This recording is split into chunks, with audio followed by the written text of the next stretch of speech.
You famously said when you were younger there were 5 problems that you thought were most important for you to work on. If you were 22 today, what would the 5 problems that you would think about working on be?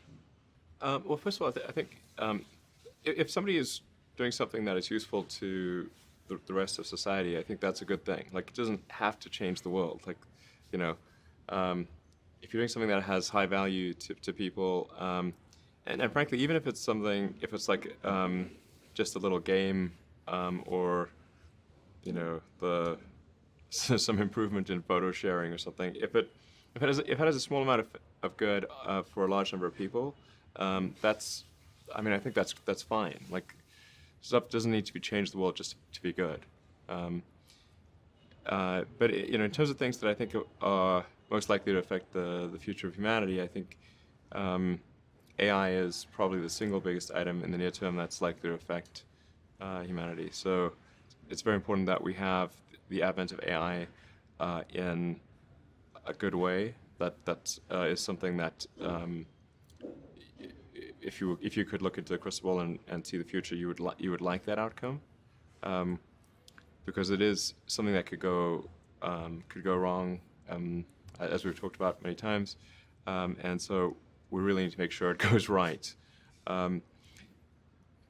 That's I think AI, working on AI and making sure it's a great future. That's the most important thing I think right now.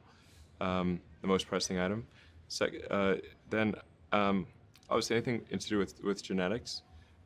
If you can actually solve genetic diseases, if you can prevent dementia or Alzheimer's or something like that, with genetic reprogramming, that would be wonderful. So I think there's genetics. It might be the sort of second most important item. I think having a high bandwidth interface to the brain, like we're currently bandwidth limited. We have a digital tertiary self in the form of our email capabilities, like computers, phones, applications. We're effectively superhuman, but we're extremely bandwidth constrained in that interface between the cortex and your sort of that tertiary digital form of yourself. And helping solve that bandwidth constraint would be, I think, very important for the future as well.